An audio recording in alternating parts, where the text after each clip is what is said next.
समर्पित भगवान पे, और साधना और ज्ञान वही वेद और इन अधूरे गुरुओं वाला, हठ योग ब्रह्मा जी वाला, ओम नाम वेदों वाला, ये साधना किया करते थे, सभी करते रहे। उन्होंने भी ऐसी साधना के लिए हजारों वर्षों तक सूख का काटा होगे, बड़ी बड़ी पलकें होगी, बड़े बड़े बाल होगे परमात्मा पाने के लिए।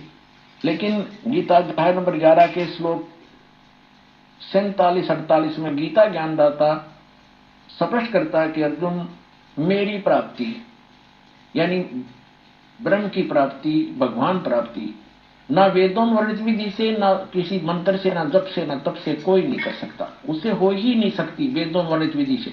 तो जिस कारण से इन ऋषियों ने वेदों से मंत्र ओम लिया, उसकी साधना हठ योग ब्रह्मादि से लिया, साधना करने लगे, उसे भगवान तो मिलना था ही नहीं, वो स्पष्ट कर रहा है।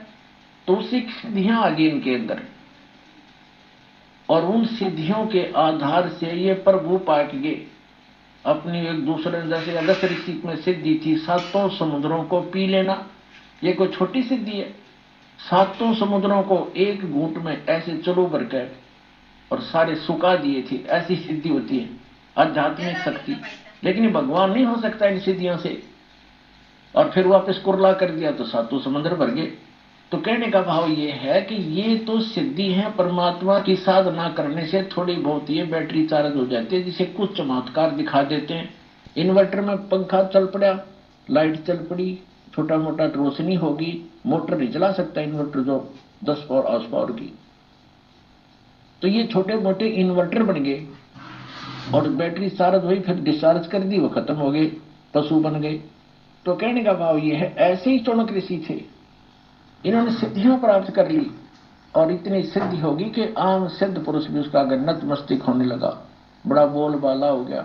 एक मानदाता चक्रवर्ती राजा था। चक्रवर्ती राजा का अर्थ होता है जिसका पूरी पृथ्वी पर शासन हो, और उसके अंतर्गत छोटे छोटे नवाब राजा लोग होते हैं, वो उसको टैक्स देते हैं, उसके प्राचीन होते हैं, उसके आदेश से चलते हैं, सब कार्य करते हैं। और 2-4 वर्ष के बाद वो क्या करता है राजा, ये देखने के लिए कि मेरे शासनकाल में मेरी पराधीनता कोई अस्वीकार तो नहीं करती, यानी मेरे अपने आप में स्वयंभू कोई राजा ना बन गया हो, उसके लिए घोड़ा छोड़ते हैं जो राजा का निजी घोड़ा होता है, और उसके आगे एक पंपलेट लटका दिया जाता है कि जिस भी राजा को मानदाता चक्रवर्ती राजा की पराधीनता स्वीकार ना हो, इस घोड़े को पकड़ के बांध ले और युद्ध के लिए तैयार हो जा। राजा के पास 72 करोड़ सेना है, ये समझो सिंपल भाषा में। 72 अक्षौणी का तो वैसे अलग से होता है, जैसे इतने घुड़सवार, इतने रथ वाले, इतने फलाने हाथी वाले, वो मिलाकर के सारा होता है, सिंपल भाव से समझते हैं। 72 करोड़ सेना है, 72 अक्षौणी।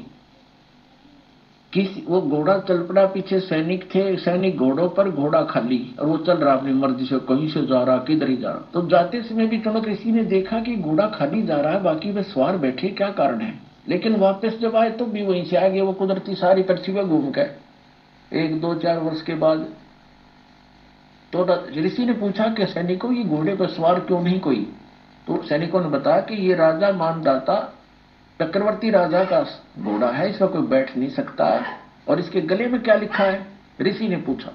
सैनिकों ने उत्तर दिया, इसके गले में ये लिखा है कि जो इस घोड़े को पकड़ेगा उसने राजा मानदाता जी के साथ युद्ध करना पड़ेगा, और राजा के पास 72 करोड़ सेना है। ऋषि ने पूछा, क्या किसी ने नहीं पकड़ा। सैनिकों ने कहा, कौन पकड़े, उसकी जाड़ फोड़ दे हम, पिलाया किसी की मां ने दूध। ये सैनिक भी एक आध होया अगर मुंह फटे। तो उसने, ऋषि ने सोचा राजा को अभिमान हो गया, इसका अभिमान ठीक करते हैं। बता, ऋषि का राजा के अड़न का के तो क्या ऋषि है वो। ऋषि माने अच्छी आत्मा, मतलब गधा है बे, मतलब पंगा पा लिया। मैंने बोला, मन ये घोड़ा बांध लिया, बांध दो घोड़े को मेरे वृक्ष के जिसके नीचे तपस्या करे था। सैनिकों ने कहा उस ऋषि से कि ये घोड़ा आप बांधोगे, मानदाता चक्रवर्ती का युद्ध करोगे। कहा, मैं युद्ध करूंगा उसके साथ। सैनिकों ने कहा, कंगले, तेरे दाने खाने को नहीं, तेरी क्यों सामत आई है, चुप करके अपनी भक्ति कर, और माला फिर क्यों मरे तू बेआई मौत क्यों मर रहा है। उसने चुनक ऋषि ने कहा कि तुम राजा के से जाके कह दो कि चुनक ऋषि ने तेरा युद्ध स्वीकार कर लिया।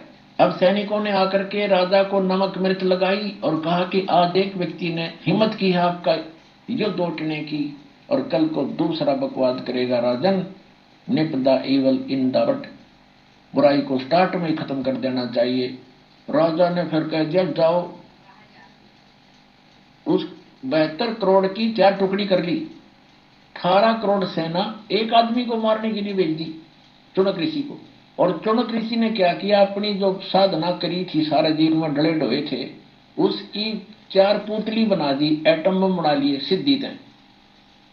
एक एटम बम छोड़ दिया पुतली, उसने कत्लेआम मचा दिया। घड़ियों पुतली होगी हजारों करोड़ों की संख्या में, और कत्लेआम मचा दिया और वो खत्म हुई सिद्धि। वो तो निकल गया बम। राजा ने दूसरी टुकड़ी 18 करोड़ की भेज दी, ऋषि ने दूसरी पुतली भेज दी। ऐसे 72 करोड़ सेना का नाश कर दिया, कत्लेआम कर दिया। किसने? उस चुनक नाम के ब्रह्म उपासक ने, उस काल के उपासक ने, ब्रह्म के उपासक ऋषि ने। अपने आत्माओं चाहे तो गोली से मार दे, और किसी के पास वचन की ताकत जंतर मंत्र है उससे मार दे, भगवान के दरबार में दोनों दोषी बराबर होते हैं। अब इसके विषय में सूक्ष्म वेद में परमात्मा ने अमरवाणी में कहा, सच्चिदानंद घबरम की वाणी में, कि 72 अक्षौणी क्षय करी वो चुनक ऋषि